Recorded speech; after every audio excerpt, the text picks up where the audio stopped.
es un método de cálculo, ¿sí? De estructuras, también conocido como el método de las rigideces o de los desplazamientos. Bueno, el método matricial es un método desarrollado hace muchos años y conjuntamente con el desarrollo de los métodos manuales de cálculo que ustedes van a ver en estructuras hiperestáticas 2 algunos, que son de aproximaciones sucesivas a los resultados, ¿sí? Este método no se podía aplicar porque no existían la capacidad automática, diremos, para poder resolver el número de ecuaciones que resultaban de plantearlo. Decía que resolver un sistema de n por n ecuaciones,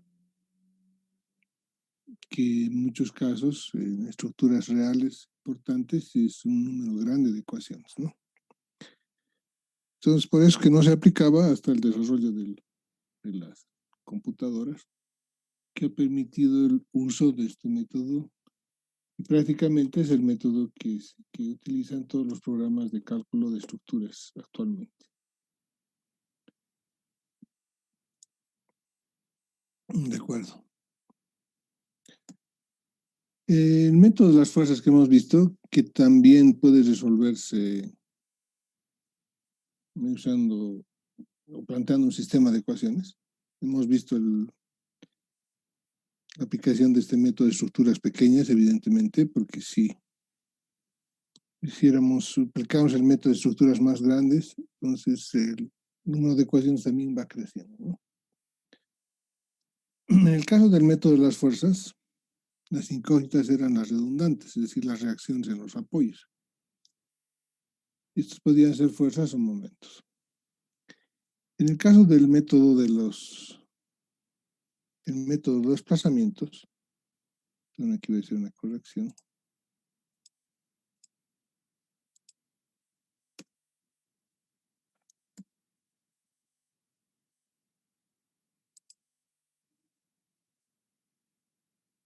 En el caso del método de desplazamiento de las rigideces, también llamado método matricial, cuando hablamos de método matricial, en realidad nos referimos en general a los métodos de las rigideces o de los desplazamientos, ¿sí? Es lo que denominamos el método matricial. Aunque si hablamos del uso de matrices para resolver estructuras, no solamente es este método que utiliza matrices, ¿sí? El método de las fuerzas también puede usar matrices para resolver las ecuaciones. O el método de las flexibilidades, que también van a ver en un curso siguiente. En el caso del método de los desplazamientos o de las rigideces, las incógnitas son las deformaciones. Estas pueden ser desplazamientos o rotaciones. ¿De acuerdo? Esa es la diferencia entre el método de las fuerzas que hemos visto y el método del desplazamiento o de las rigideces. En el primer caso, determinamos fuerzas redundantes, fuerzas o momentos.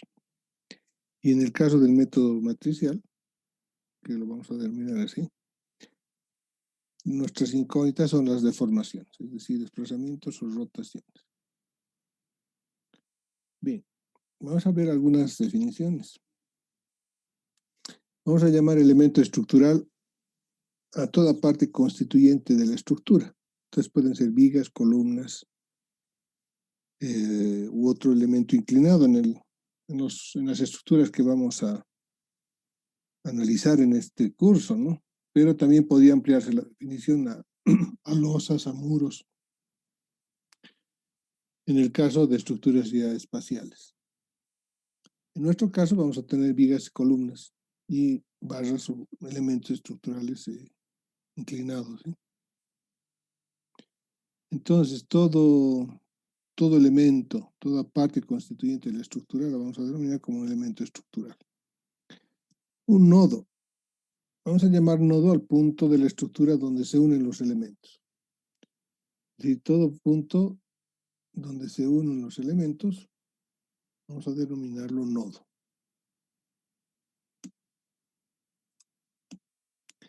Grado de libertad.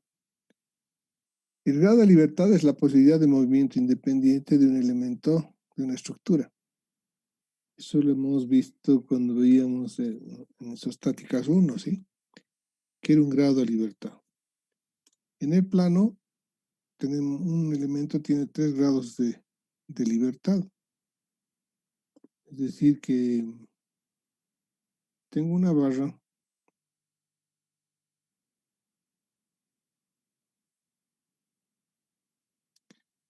y tengo una barra que tiene 2 puntos A y B. Y esta barra pasa una posición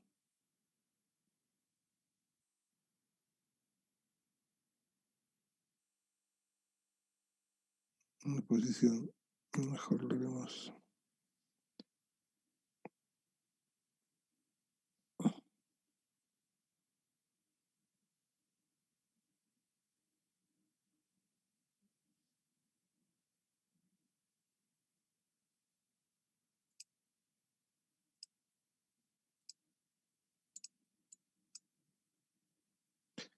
Vamos que pasa esa posición, que la vamos a llamar la prima de segundo. Este desplazamiento se puede descomponer en un desplazamiento paralelo,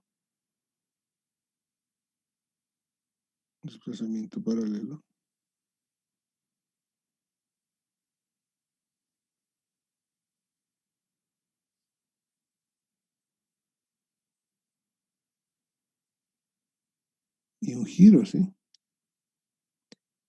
Y un giro.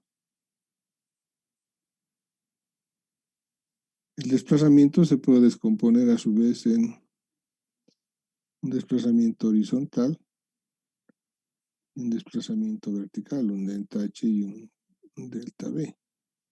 Entonces esos son los movimientos independientes, ¿sí? Y este desplazamiento delta H, el desplazamiento delta B y el giro son los 3 movimientos independientes que deberían realizarse para cambiar de posición esta barra B a la posición A' B segunda. Entonces, por eso decimos que en el plano un elemento tiene 3 grados de libertad, ¿de acuerdo?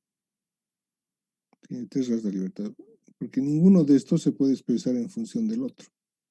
Es decir, delta H yo no lo puedo expresar en función de delta B y alfa, es imposible. Porque yo no puedo representar delta H o calcular delta H en función de delta B y alfa, ¿sí? Es imposible. Y ninguno de los 3 se puede expresar en función de los otros 2. Por eso son independientes.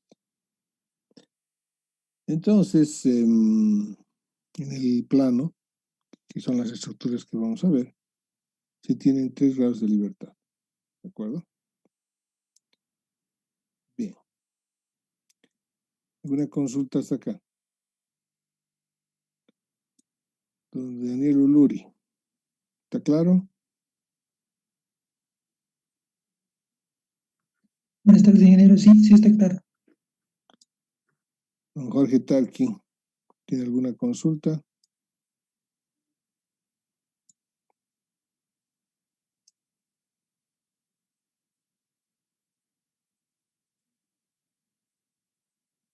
¿Dónde está don Jorge Tarqui?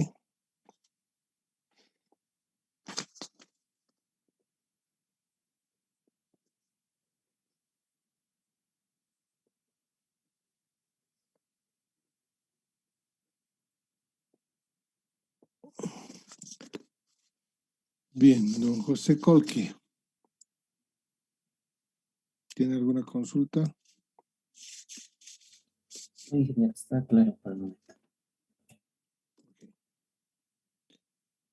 Bien, continuamos. Rigidez. Se entiende por rigidez la fuerza necesaria para generar una deformación unitaria en un elemento estructural. Ahora, cuando hablamos de fuerza, también puede ser momento, ¿sí? Estamos hablando en forma general de fuerza. Por eso aquí dice que la deformación también puede ser un desplazamiento o una rotación, ¿sí? Entonces, rigidez es la fuerza requerida para generar una deformación unitaria en el elemento estructural. Esto puede ser una deformación, un desplazamiento o una rotación, ¿verdad? Esa es la rigidez. Si tenemos una barra prismática, un resorte, ¿sí? Un resorte. Si este resorte tiene un K del resorte, su rigidez, yo puedo expresar la fuerza como una función de la deformación, ¿sí? Si yo le aplico una fuerza F a este resorte, este se va a alargar una distancia X, ¿sí? Entonces yo puedo determinar la fuerza que tengo que aplicar para producir esta deformación X, multiplicando la deformación por la rigidez, ¿sí? Sí, en general, eso sabemos de física 1, ¿sí? Que la fuerza es igual a K por X, donde K es la rigidez del resorte. Los elementos estructurales se comportan como resortes, ¿eh? Se comportan como resortes. Entonces, aplicando la definición de rigidez, yo digo, si X es igual a 1, porque es la deformación unitaria, estamos indicando que tiene que haber una deformación unitaria. Entonces digo, hago X igual a 1. Entonces la fuerza me va a quedar K por 1, es decir, K. Entonces esta fuerza va a ser igual a la rigidez. Entonces la fuerza necesaria para provocar esta deformación unitaria es la rigidez. ¿De acuerdo?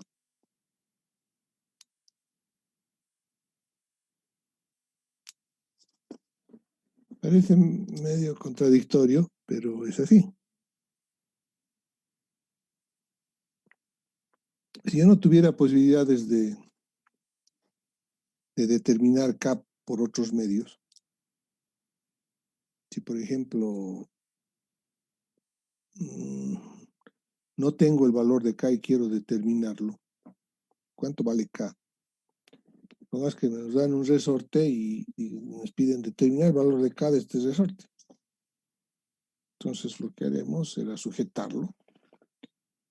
Si podría agarrar y colocar aquí un empotramiento, le aplico una fuerza hasta lograr que X sea igual a 1. Una vez que he logrado esa deformación, mido F y ese es el valor de K. ¿De acuerdo? ¿Está claro eso?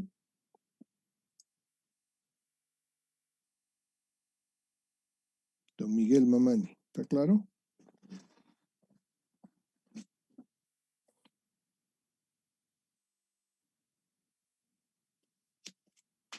¿No está don Miguel Mamani?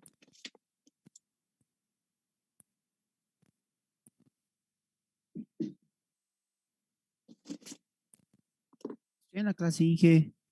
¿Perdón? No lo escucho. Está.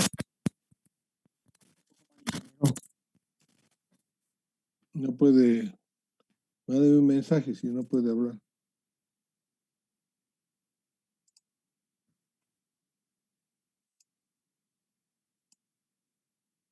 Bien.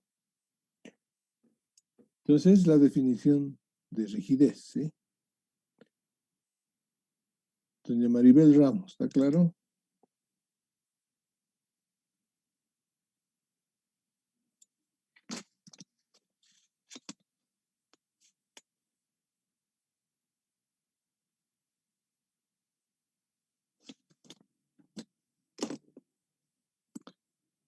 Bien.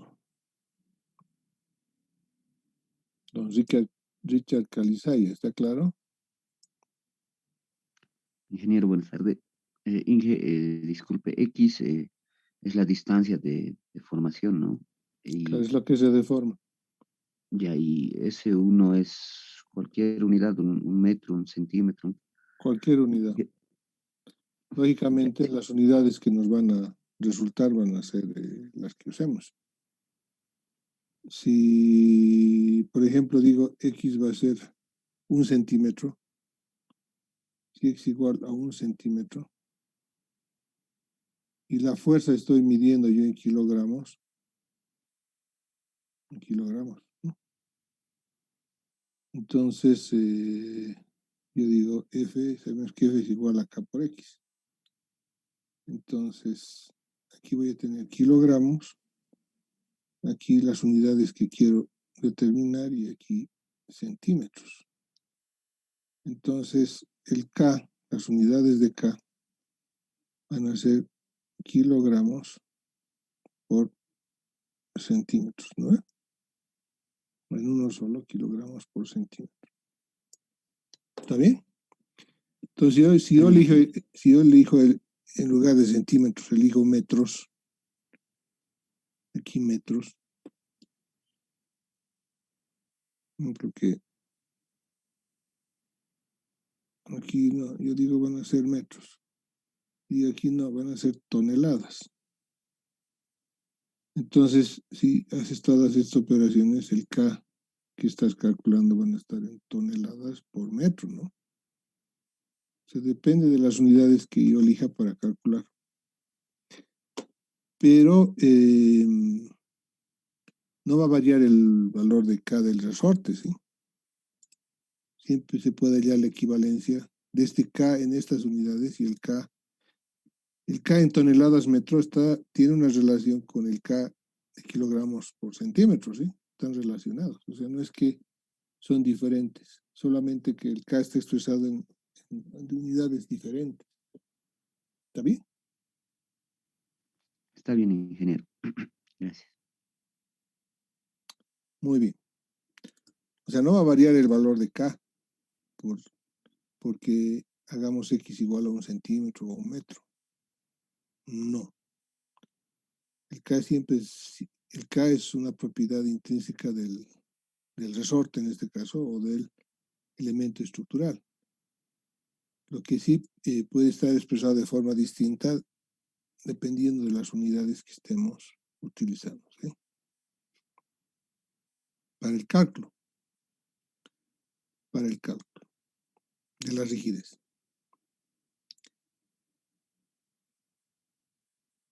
Entonces, todos los elementos estructurales funcionan como resortes, ¿sí? Funcionan como resortes. Bien.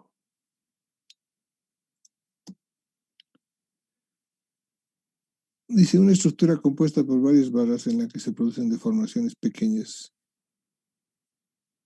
que no modifican significativamente la geometría de la estructura. Tiene un comportamiento similar al de una barra prismática. Ahora, estamos hablando ya no de una sola barra. Hemos dicho que una barra prismática, una barrita, tiene un K también, ¿sí? Como el resorte, es parecido a un resorte. Entonces tiene un K. Y vamos a ver luego cómo calculamos ese K. Pero tiene un K. Eso, entonces, esta fórmula funciona para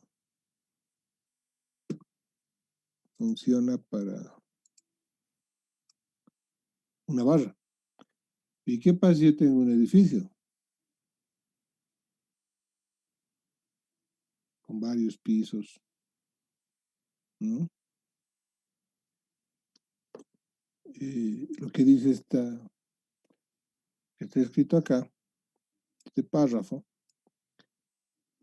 dice una estructura compuesta por varias barras en la que se producen deformaciones pequeñas que no modifican significativamente la geometría de la estructura. ¿Qué significa eso? Que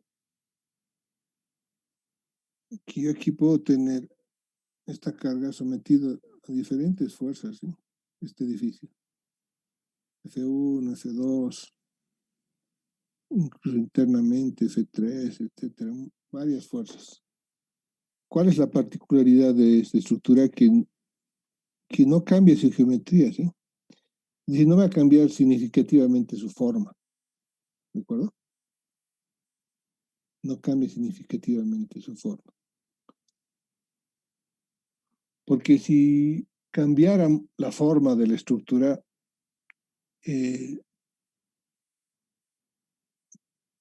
este análisis no sería correcto, ¿sí? Es decir, deberíamos tomar en cuenta esos desplazamientos. Aunque si bien aceptamos que la estructura se va a deformar, porque si no hay deformación no hay fuerza, ¿sí? Este X es una deformación, es decir, el resorte se está estirando, la barra también se va a estirar. Entonces hay una deformación. Pero como hemos visto en resistencia de materiales, las deformaciones son pequeñas comparadas las dimensiones del elemento. Por ejemplo, si tenemos una barra de 1 metro y le aplicamos una fuerza de tracción, las deformaciones en muchos casos son menores que 1 centímetro, ¿sí? Son 0,5 centímetros, 0,2, 0,1, etc. Entonces, eso no va a cambiar significativamente la longitud de la barra. Y cuando tenemos una estructura con varias barras como la que estoy dibujando acá, también suponemos de inicio que su geometría no va a cambiar significativamente. Ahora, esto no es del todo cierto, ¿sí? Esto no es del todo cierto, especialmente para estructuras muy grandes. Un edificio súper alto, no sé, de más de 10 pisos, 20 pisos, 25, 30, 40, y cuanto más alto, su deformación va a ser más grande, ¿sí? Imagínense un edificio súper largo, como este. Dejaremos así, que tiene muchos pisos. Por efecto de la fuerza del viento, un viento fuerte, evidentemente el edificio va a tener una deformación. Estoy exagerando también, no es tanto, ¿no? Imagínense, los edificios estarían moviéndose como péndulos, pero digamos que ya es significativa la deformación. Entonces, una carga que estaba aquí, P, que no provocaba momentos respecto a esta base A, a este punto A, aquí en la base. Como se ha movido por efecto del viento la parte de arriba, esta carga P se ha trasladado aquí. Entonces, si se dan cuenta, ya tiene un brazo aquí. Se va a provocar momentos respecto al punto A, ya no está verticalmente arriba. Entonces, en estos casos se puede seguir utilizando este análisis, pero no se puede utilizar una sola vez. ¿De qué les digo? Por ejemplo, un edificio como este que está aquí a la derecha bajito, yo hago el cálculo una vez y ya tengo los resultados. En un edificio como este, que sé que ya el desplazamiento, hay desplazamientos importantes en la estructura que me van a provocar esfuerzos que antes no había, tengo que hacer un cálculo que se va aproximando, ¿sí? Es decir, iterativo. Es decir, voy a primero calcular la estructura así. Entonces, una vez que calculo, voy a obtener las deformaciones y voy a saber la nueva posición de los puntos, que va a ser esto que está rojo. Entonces, una vez con esta posición de los puntos ya en el edificio con estructura deformada que está pintada en rojo, voy a volver a calcular. Esto me va a volver a producir otras deformaciones, ¿sí? Entonces, va a haber una variación. Supongamos, va a haber una variación, supongamos, en una barra. Primero tomaba una carga F1, después sube o cambia a F2, una carga F2, o N2, dirá, en lugar de F, que sea un esfuerzo interno. Digamos que esa columna, cuando hago el primer cálculo, tiene un esfuerzo un N1. Luego hago otro cálculo y tiene un esfuerzo N2, donde N2 es igual a N1 más un pequeño delta N, ¿sí? Entonces, una vez que vuelva a hacer el cálculo, esto va a N3, cambia N3, entonces N3, este le llamamos N1, va a ser igual a N2, va a ser igual a N2,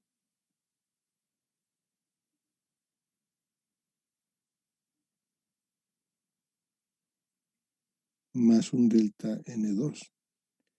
Sí, entonces se va haciendo este cálculo, hasta que el delta N sea lo más cercano a cero, es decir, en el enésimo cálculo, cuando hago este cálculo n veces, el delta N, en el enésimo cálculo, tiene que ser prácticamente cero este incremento, ¿sí?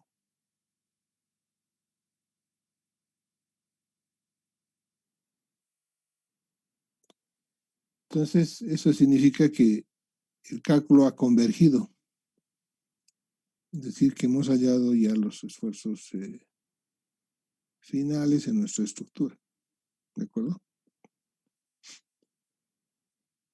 Ahora, puede ser que si este edificio, por ejemplo, es muy flexible y la carga de viento muy grande, que en lugar de crecer el delta N en cada iteración, más bien, en lugar de decrecer el delta N en cada iteración, puede ir creciendo, ¿sí? Eso significa que el edificio no es estable y que va a colapsar. Pero lo que pasa generalmente en un edificio bien diseñado es que este delta N va reduciéndose a cero, ¿sí? Entonces, no es necesario llegar a un 0,0, pero tiene que ser suficientemente pequeño para considerar que ya es necesario hacer una nueva iteración, ¿no? Bien, pero en el método partimos del principio que la geometría de la estructura no cambia, es decir, que no va a haber grandes deformaciones. Eso no significa que aplicando en forma iterativa el método podamos también calcular edificios que sí tienen deformaciones importantes, ¿de acuerdo? ¿Está claro eso?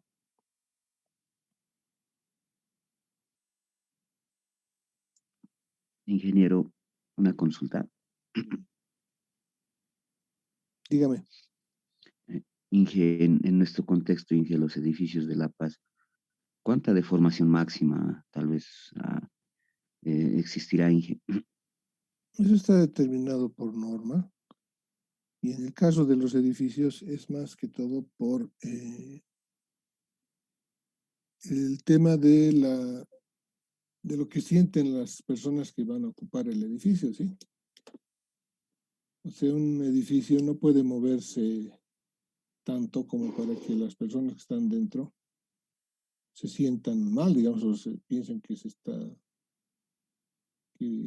moviendo, o sea, tiene que estar en un rango que las personas que están dentro no les moleste, ¿sí? Que se sientan cómodos. Y esto vale para todas las estructuras también, no solamente para los edificios altos, pero eso está regulado por norma. ¿De acuerdo? Pero no es necesariamente ese tema, y ven que hace esa pregunta. No sé si ustedes han ido al Chuquiago que está en la avenida Cantután, en la Costanera, no sé si han ido a alguna feria, y un día que estaba lleno, se han subido a la losa y se han quedado parados en algún lugar de la losa, del piso. Tenía una vibración, sí, tenía un movimiento la losa, que personalmente, me ha inquietado un poco, sí, o sea, me he sentido medio mal porque sentí que se ha movido el piso. Entonces, por ejemplo, esa losa, en mi opinión, no está bien diseñada porque no tendría que ocurrir eso, ¿no? Es decir, la losa no se va a romper, pero tiene deformaciones muy grandes que ya incomodan a las personas que están usando el edificio, ¿no? Un caso diferente, por ejemplo, es en el caso de un puente vehicular, de un puente para vehículos. Si ustedes se han parado en algún puente para vehículos, vehicular, y se quedan parados, van a ver que se mueven. Pasa un camión y el puente se mueve. En este caso se aceptan mayores deformaciones porque el puente no está específicamente diseñado para personas, sino para vehículos. Si están dentro del vehículo, no sienten ningún movimiento. Pero si están pasando a pie, sí van a sentir un movimiento, ¿sí? Entonces, esto está muy relacionado con las deformaciones. Y eso es lo que va a determinar qué deformación está permitida. ¿De acuerdo?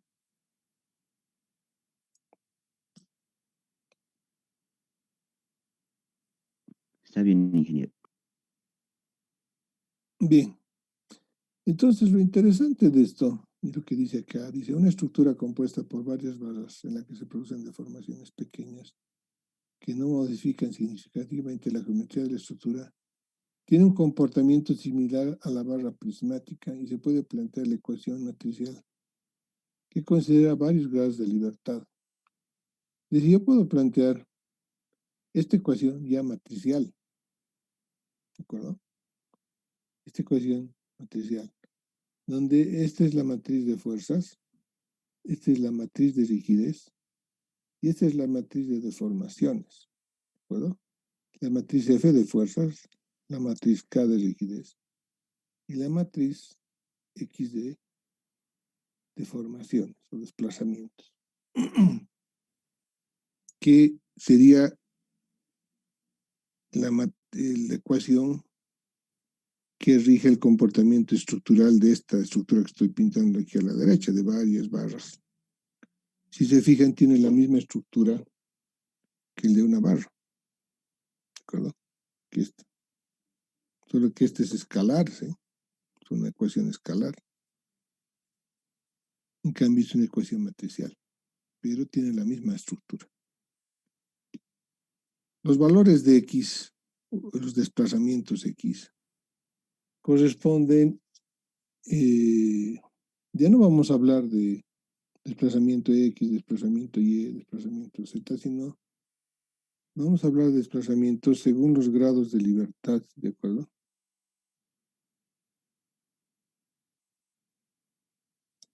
Tantos grados de libertad tiene la estructura, tantas ecuaciones se necesitan, o tantas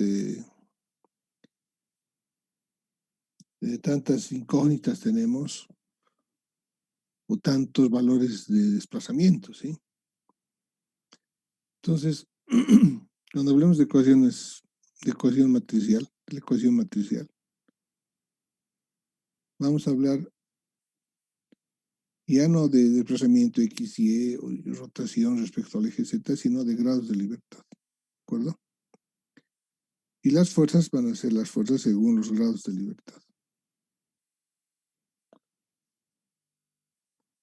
Y los grados de libertad están directamente relacionados con el número de ecuaciones que representan esta ecuación matricial, ¿no? Bien, entonces esta matriz de rigidez K está compuesta por coeficientes de rigidez. ¿Qué es un coeficiente de rigidez? Y lo vamos a definir de la siguiente forma.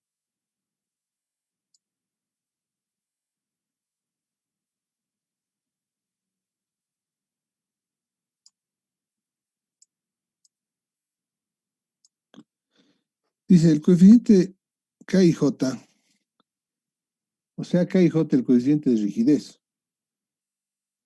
que se define como la fuerza necesaria en el grado de libertad I cuando se impone un desplazamiento unitario en el grado de libertad J. y el desplazamiento del resto de los grados de libertad se mantiene en cero. ¿De acuerdo? Esa es la definición del coeficiente de rigidez que conforman la matriz de rigidez K. La matriz de rigidez K está compuesta por coeficientes de rigidez.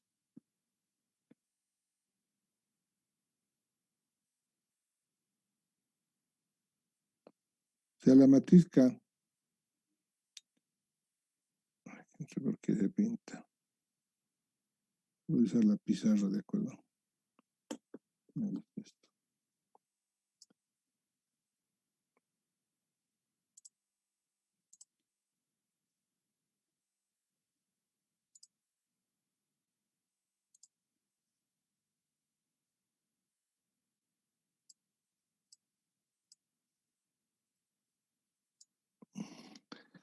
La matriz de rigidez K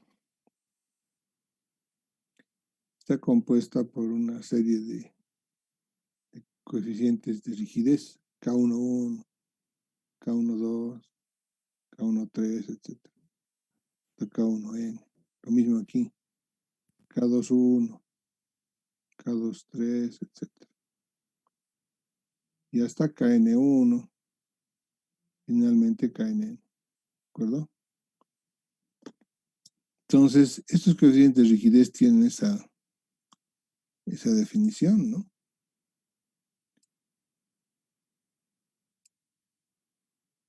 Coeficientes de rigidez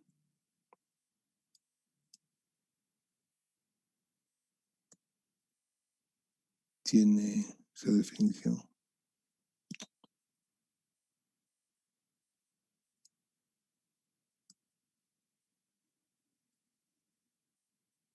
Vamos a ver cómo se ve.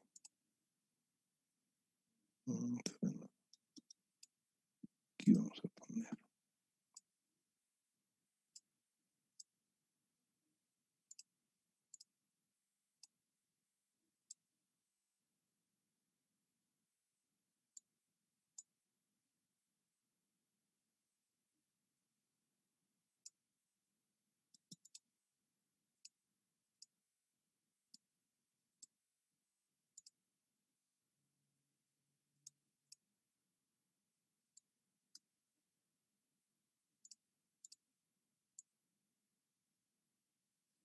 Bien, entonces cada uno de estos coeficientes, K y J, es un coeficiente de rigidez que se define como la fuerza necesaria en el grado de libertad I, cuando se impone un desplazamiento unitario en el grado de libertad J, y el desplazamiento en el resto de grados de libertad se mantiene en cero. ¿Sí? Esa es la forma de obtener los coeficientes de rigidez de cualquier estructura.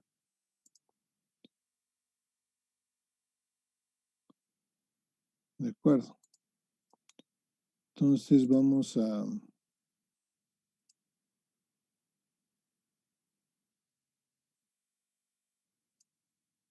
ir.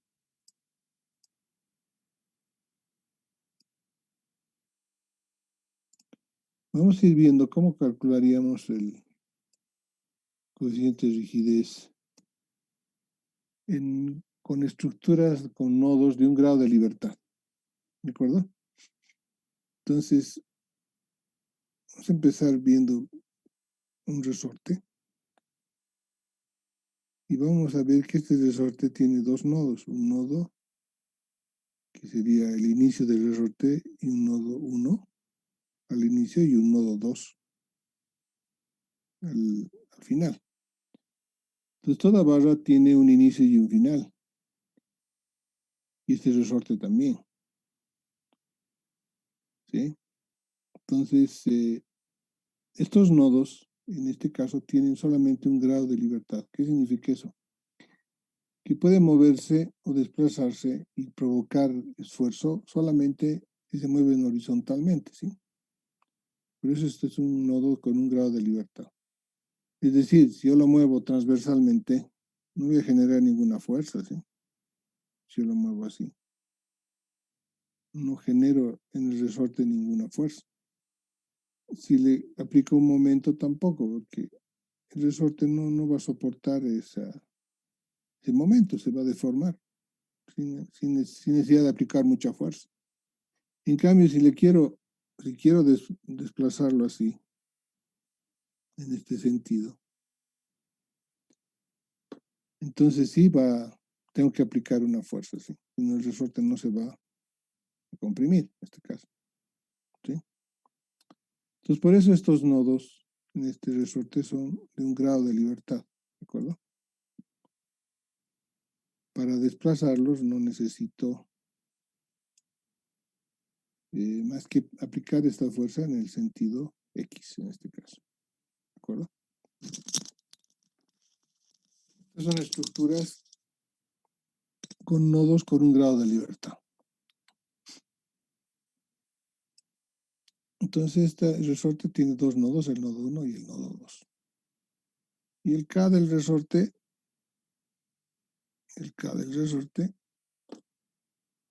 es de 50 kilogramos por centímetro. ¿De acuerdo? K del resorte es de 50 kilogramos por centímetro. Entonces, voy a hallar los coeficientes de rigidez de esta estructura. Al final es un solo resorte, pero es una estructura. Como tengo 2 grados de libertad, el grado de libertad 1, que es el desplazamiento horizontal en el nodo 1, este es el grado 1, y el desplazamiento horizontal en el nodo 2 va a ser el grado 2. Entonces, en este caso, n es igual a 2. Entonces, mi matriz K va a ser de n por n, en este caso 2 por 2. ¿De acuerdo? Yo sé que mi matriz va a ser de 2 por 2. Porque tengo 2 grados de libertad. Entonces, si tengo 2 grados de libertad, voy a tener n por n, 2 por 2. Tengo un grado de libertad, desplazamiento horizontal en el nodo 1. Desplazamiento horizontal en el nodo 2, el grado de libertad 2. ¿Está claro eso? Don Cristian Tuco. Sí, está claro, Inge. Doña Claudia Chipana. ¿Está claro? ¿Tiene alguna Está claro. consulta? Don Joshua Velázquez.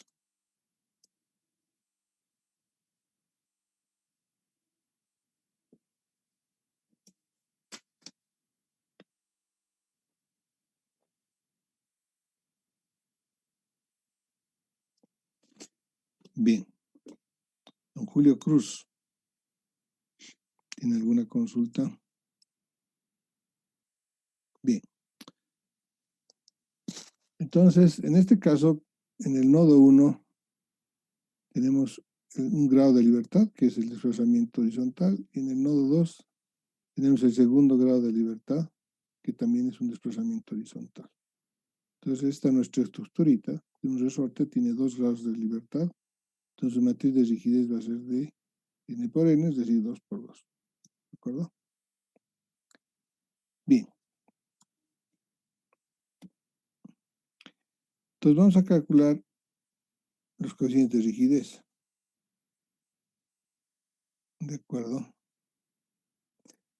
Voy a imponer un desplazamiento unitario en el grado de libertad 1. Es decir, en este grado de desplazamiento horizontal, ese es mi grado de libertad 1. Y voy a mantener empotrado el otro grado, o sea, lo voy a inmovilizar. Inmovilizo. ¿De acuerdo? Entonces le impongo un desplazamiento unitario. Entonces calculo la fuerza que necesito para provocar este desplazamiento. ¿De acuerdo? ¿Qué fuerza necesito aplicarle aquí para que se desplace 1? Ahí aplico y digo F es igual a K por X, pues, ¿no? Entonces, como K vale 50, quiero aplicar un desplazamiento unitario, tengo 50. ¿De acuerdo? Entonces, K11 va a ser 50.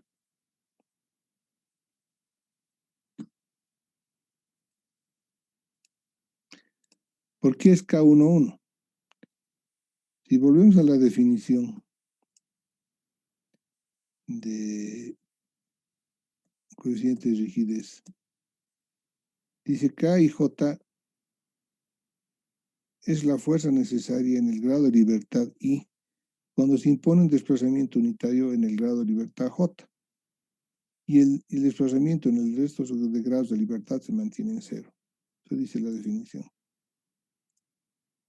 Entonces acá yo voy a obtener el coeficiente K11, es decir,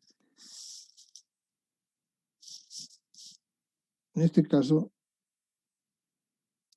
volviendo a la definición, I y J van a ser igual a 1, ¿sí? I va a ser igual a 1 y J va a ser igual a 1. Entonces digo, el coeficiente K11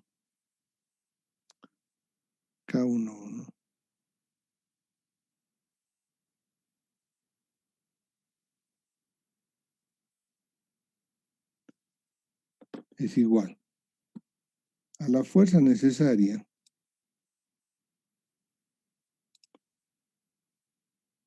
en el grado de libertad I, es decir, en 1, cuando se impone un desplazamiento unitario en el grado de libertad 1, entonces K11. ¿Y cuánto vale esa fuerza? Ya lo hemos visto acá, vale 50. Para que este punto se desplace una unidad, tengo que aplicar una fuerza de 50 kilos. ¿De acuerdo? ¿Está claro eso?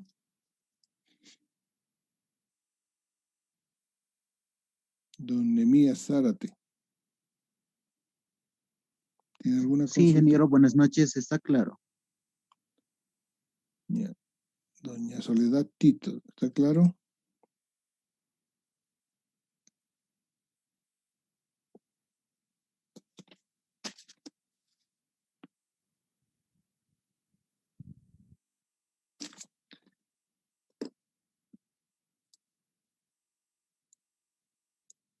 Don Elías Gómez, ¿está claro?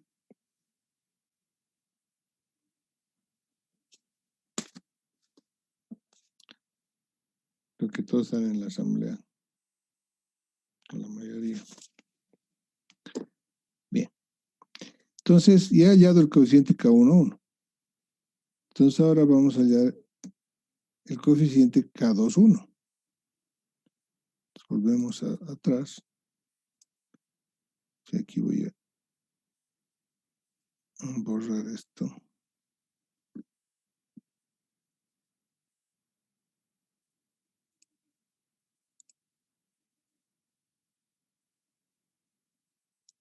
En este caso, K iba a ser 2. En este caso, iba a ser 2. Y J va a ser 1. ¿De acuerdo? Dice. Entonces, ¿qué le haría yo aquí? Digo, K21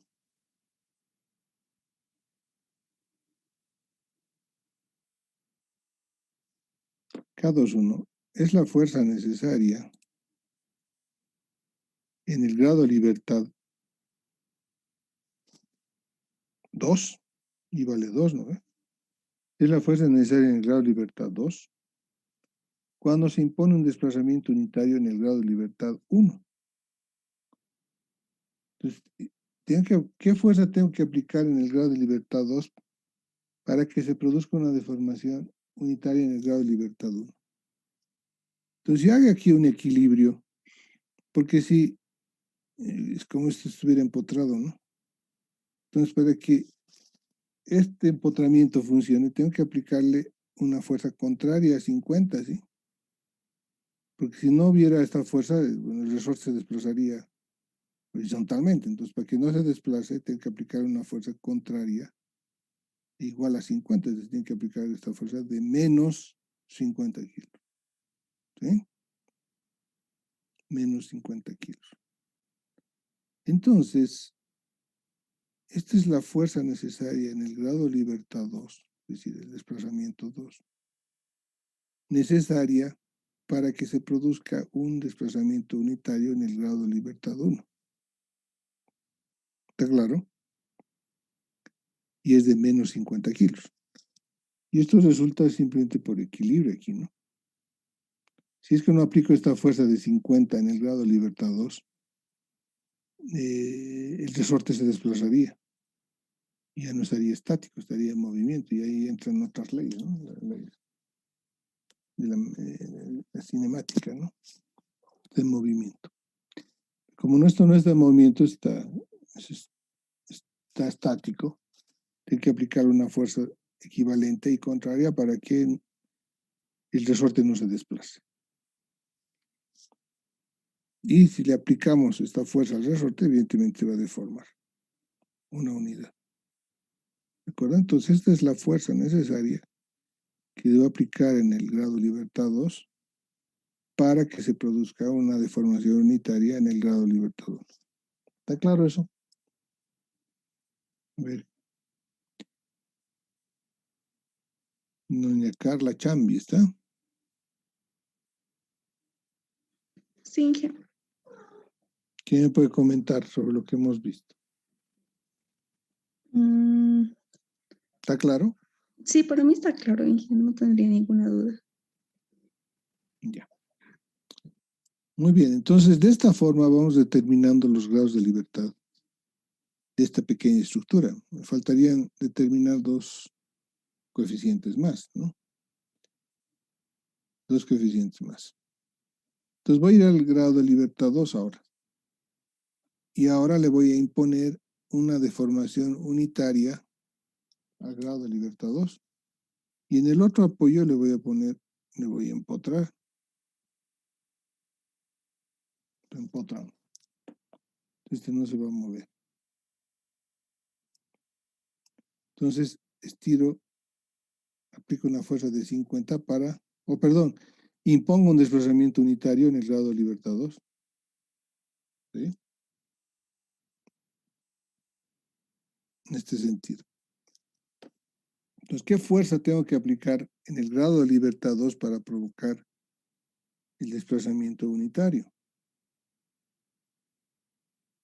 Tiene que aplicar una fuerza que está aquí abajo. Acá. Una fuerza. ¿Qué fuerza tengo que aplicar en el grado de libertad 2? Cuando impongo una deformación unitaria en el grado de libertad 2, o sea, K22. Tengo que aplicar una fuerza de 50 kilos, ¿sí? Para provocar este desplazamiento. Y eso sale otra vez de decir F es igual a K por X. Es decir, K por 1. ¿Sí?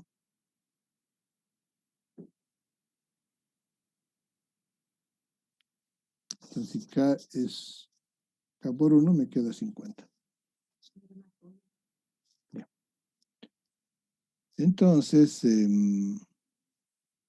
K22, la fuerza que tengo que aplicar aquí es de 50 kilos.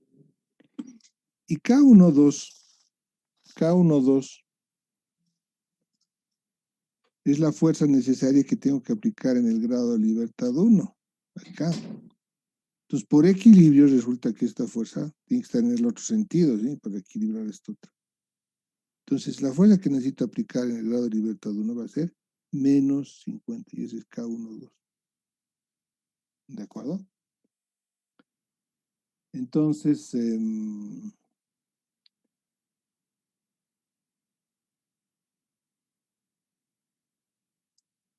segundito, por favor. ¿Está claro eso? A ver, piensen un ratito.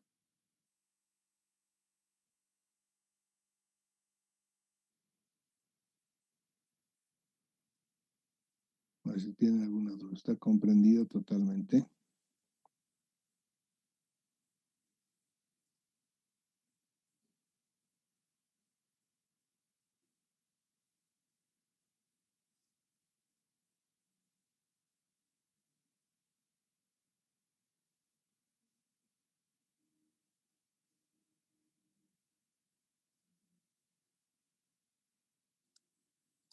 A ver. Vamos a ver. Iván Quino, ¿tiene alguna consulta? No, ingeniero. Bien, entonces ya hemos obtenido los 4 coeficientes de rigidez. Entonces, ya puedo escribir mi matriz. La matriz K va a ser igual a K11, K12, K21, K22. Y aquí ya tengo los valores. La matriz de rigidez de mis resortes va a ser 50 menos 50 menos 50, 50. Es la matriz de rigidez de mis resortes. ¿De acuerdo? Y no tiene ningún apoyo, ¿sí? Si se fijan, esta es la matriz del resorte, pero no dice dónde está apoyado, ¿no? Y eso es lo bueno del método matricial, que la estructura no necesita estar apoyada y ya puedo determinar su matriz de rigidez. No es el caso del método de las fuerzas, ¿no? ¿Qué pasa en el método de las fuerzas? Que si yo tenía, por ejemplo, una viga, ¿cómo está? Primero tengo que saber dónde está apoyada la estructura, ¿de acuerdo? Mejor dibujaremos lo mismo que con un pórtico, ¿sí? Tengo un pórtico, tengo que saber dónde está apoyada la estructura para poder resolver el problema. Yo no puedo resolver aplicando el método de las fuerzas de estructura si no sé cuáles son sus apoyos, ¿sí? En cambio acá, si se dan cuenta, la matriz de rigidez es la matriz de la estructura, pero no hemos definido ningún apoyo. Por eso les digo, este es el resorte sin apoyos. ¿De acuerdo? Y eso es lo bueno del método de la matricial. Y es por eso que se puede automatizar, es decir, hacer un programa mucho más fácilmente, ¿de acuerdo? Mucho más automático, es decir, es fácil de programar.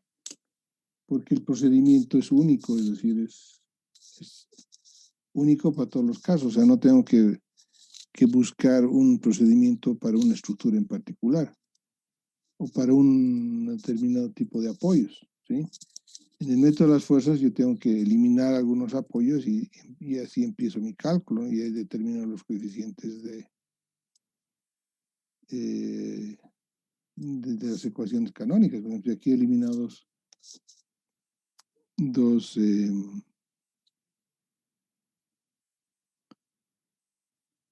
apoyos y reemplazo esto por fuerzas, x1, x2, etcétera. Pero aquí ya estoy definiendo una estructura en particular. En cambio acá, no. ¿De acuerdo? ¿Está claro eso? Lo vamos a ver con mayor... Van a ir viendo esto a medida que hagamos ejemplos. Don Juan Iriarte, ¿está claro? ¿Tiene alguna consulta?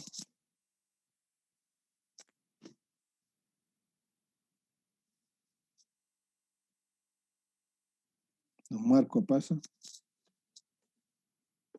Sí, ingeniero. ¿tiene alguna consulta? No, ingeniero, todo claro. Bien, Ingeniero, una duda. sí, dígame. Y los signos también están sujetos a nuestro criterio, ¿no? Sí, sí, correcto, porque yo estoy definiendo acá de entrada que los grados de libertad son positivos hacia la derecha, ¿sí? Izquierda a derecha es positivo. Y eso puedo cambiarlo yo. Es decir, positivo va a ser de derecha a izquierda, entonces cambiarían los signos, ¿sí? Eso es a criterio del calculista, pero generalmente se adopta esto, ¿no? De acuerdo a los ejes coordenados, o sea, yo en una estructura plana voy a tener los ejes X y Y, esos son los que vamos a adoptar en forma general. Y estas son las direcciones que adoptan los programas también, ¿sí? No van a ver un programa que ponga hacia la izquierda positivo. Siempre va a ser a la derecha positivo y hacia arriba positivo, ¿no?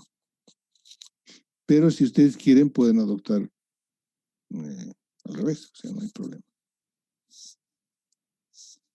¿De acuerdo? Sí. Bien, entonces dice, Determinar la reacción en el apoyo 1. Aquí esto le hemos llamado 1 y 2, ¿no? 1 y 2. Para el resorte de la figura, de K igual a 75 kilogramos por centímetro, a que se le aplica una fuerza de 75 kilogramos, aquí falta kilogramos, lo pondremos.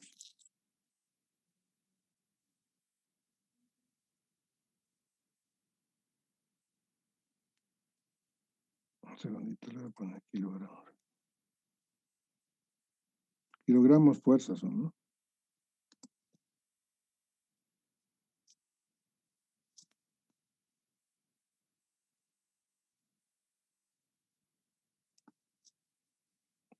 La fuerza son 75 kilogramos en el extremo. O sea, el ejemplo es este. Entonces ya le he puesto ahora aquí un empotramiento. Ya no está el resorte libre como estaba inicialmente. El resorte ya no está libre, ¿no? Ya tiene un apoyo. Pero eso le he puesto después. Aquí les he dicho que tengo ya mi matriz, digo mi resorte y tengo mi matriz de rigidez, en el cual aquí no estoy diciendo qué lado está apoyado aquí. Cualquiera de los lados puede estar apoyado. Pues le aplicamos una carga F2 de 75 kilos y quiero hallar cuánto vale F1. ¿De acuerdo? Entonces ahora sí voy a plantear la ecuación de la ecuación matricial de la estructura.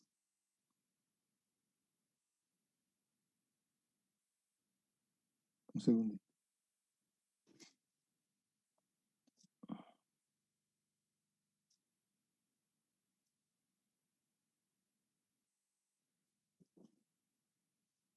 Un segundito, por favor.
Entonces, de la ecuación 2, despejo x2 y digo, x2 va a ser 75 sobre 50, es decir, 1,5. Y reemplazo en la ecuación 1. Digo, menos 50 por 1,5 es menos 75. Entonces he hallado la fuerza necesaria en el grado libertad 1, es decir, en el empotramiento. ¿De acuerdo? ¿Está claro eso?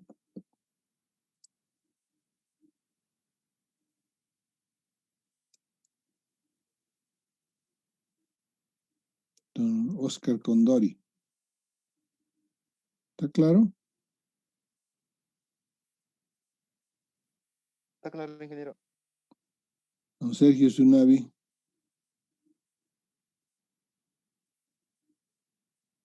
¿Tiene alguna consulta? ¿No está? Don Franco Ventura. Está claro, ingeniero. Bien, entonces podemos hacer al revés, ¿sí? Es decir, ahora ponerle aquí resulta que F1 es menos 75, ¿no? Entonces es contraria a la dirección del grado de libertad 1. Eso significa el signo menos. He definido la dirección de la reacción o del grado de libertad hacia la derecha, pero resulta que la fuerza F1 en realidad en el otro sentido, ¿no? Por eso sale menos. Bien. Entonces ahora vamos a tomar una estructura conformada por 3 resortes, K1, K2 y K3. Y vamos a obtener los coeficientes de rigidez, la matriz de rigidez de esta estructura. ¿De acuerdo? Entonces voy a definir grado de libertad 1 de este nodo hacia la derecha. El grado de libertad 2 igual. Los resortes K1 y K2 comparten el grado de libertad 1, ¿sí? Los resortes 2 y 3 comparten el grado de libertad 2. En cambio, el grado de libertad 4 solo es del resorte 3 y el grado de libertad 3 solo es del resorte 1. Yo puedo numerar mis grados de libertad como quiera, ¿sí? Yo no necesito, no tienen que tener un orden necesariamente, pero es conveniente colocar los grados de libertad iniciales a los nodos internos y a los nodos externos ponerles los últimos números. Así, más o menos sale ordenada nuestra matriz de rigidez, ¿de acuerdo? Más o menos sale ordenada nuestra matriz de rigidez. En cambio, si yo pongo aquí 1, aquí le pongo 4, aquí le pongo 2, aquí le pongo 3, puedo poner numerar los grados de libertad como me dé la gana, ¿sí? O sea, como más me convenga. Pero no es es más conveniente ordenarlos como lo he hecho acá. Muchas veces no es fácil darse cuenta de eso en una estructura, ¿sí? Pero especialmente a los apoyos, que ya los conozco, evidentemente, en una estructura que voy a calcular, es mejor poner los últimos números, ¿sí? Bien, entonces esta es la estructura que quiero calcular. El resorte 1 tiene un K de 50, el resorte 2 un K de 75 y el resorte 3 un K de 100. K1, K2 y K3. Entonces vamos a ir determinando los coeficientes de rigidez de la matriz de rigidez, ¿de acuerdo? Bien, entonces voy a darle un desplazamiento unitario al grado de libertad 1, ¿de acuerdo?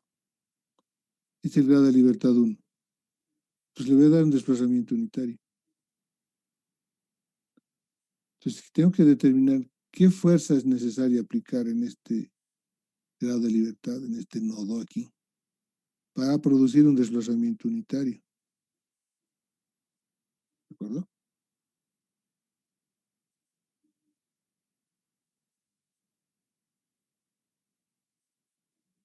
Si se fijan aquí, si quiero mover este punto 1 a la derecha, tengo que estirar el resorte 1 y tengo que comprimir el resorte 2. ¿De acuerdo? Entonces yo planteo la ecuación y digo F1 es igual a K1 por X más K2 por X. ¿Sí? Con X igual a 1, ¿no?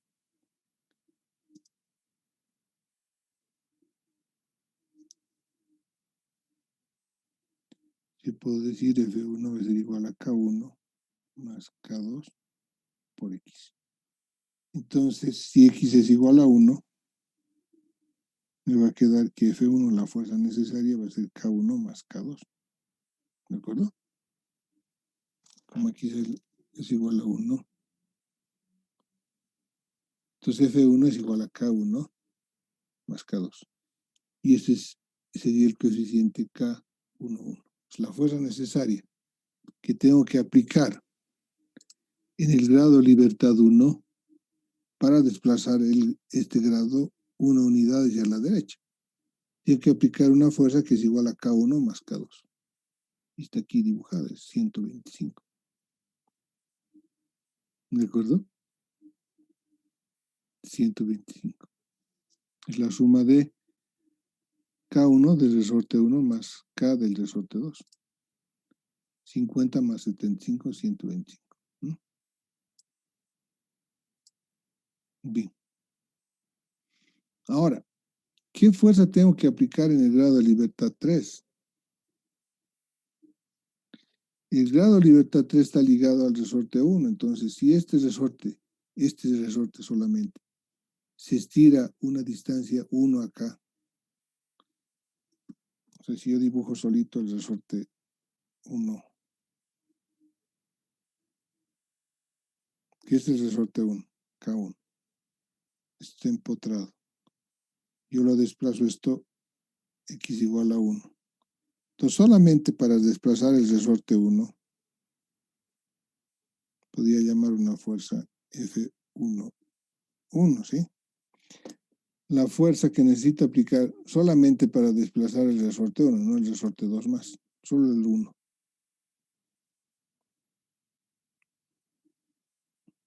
F1 va a ser igual a K1 por X. Es decir, F1 va a ser igual a K1. ¿De acuerdo? Como X es igual a 1. Entonces la fuerza que necesito aplicar para estirar este resorte solamente es F1, es decir, K1. Entonces la fuerza que necesito aplicar en el grado de libertad 3, aquí, va a ser menos F1, es decir, menos K1. ¿Sí? Y eso equivale a 50, a menos 50. ¿Sí? Esa es la fuerza que tengo que aplicar acá. Lo mismo pasa en el grado de libertad 2. ¿Qué fuerza tengo que aplicar aquí para que se produzca esa deformación? Tengo que, en el caso del resorte 2, para comprimirlo una unidad como su K es 75, tengo que aplicar una fuerza hacia la derecha de 75. Pero en este apoyo tengo que solamente aplicar una fuerza de menos 75 para contener, si quieren, que no se desplacen los dos resortes. Entonces, sumando menos 50 y menos 75, suman también menos 125, que es la fuerza que estoy aplicando en F1 para provocar este desplazamiento de 125. ¿De acuerdo? Entonces, el K31,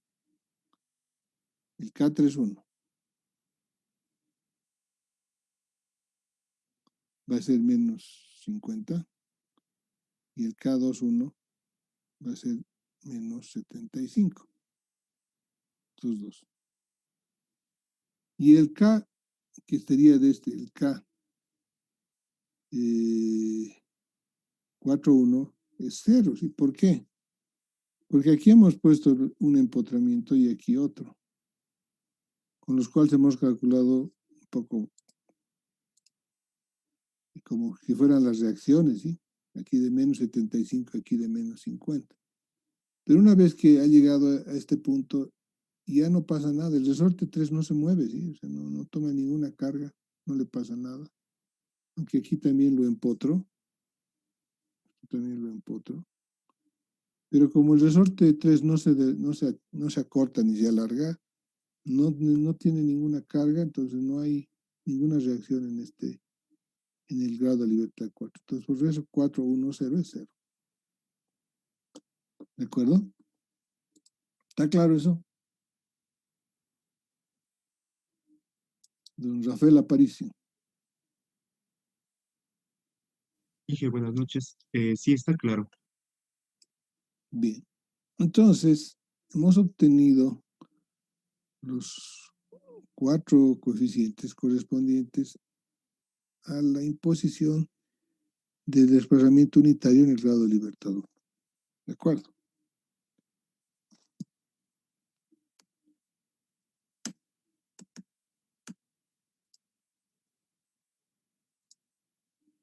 Bien.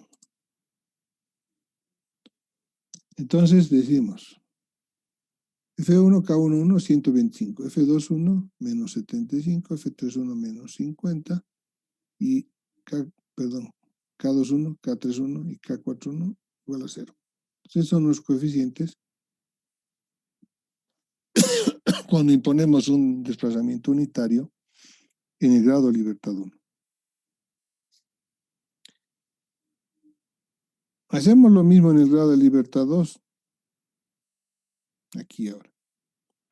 Entonces, ¿qué significa? Que estoy empotrando esto. Estoy empotrando esto. Estoy empotrando. Lo único que se mueve es el grado de libertad 2. ¿De acuerdo?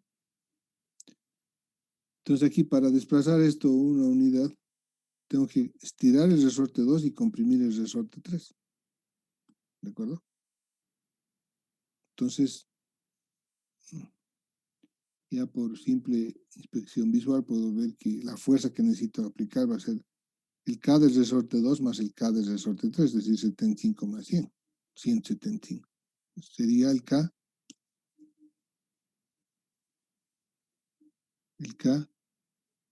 2, 2.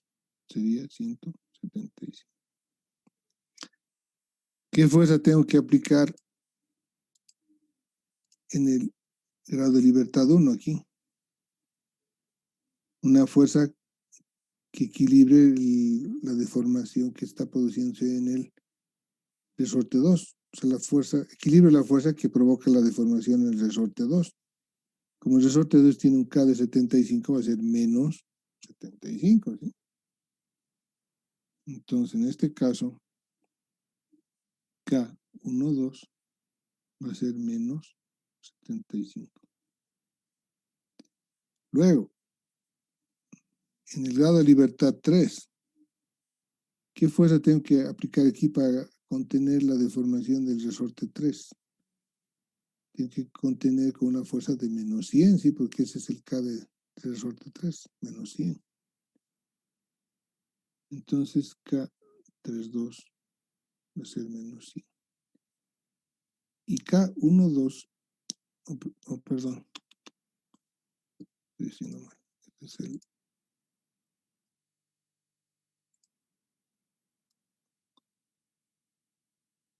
Y ahorita con esto más termino. Estos coeficientes más y lo acabamos. El 4,2 es menos 100.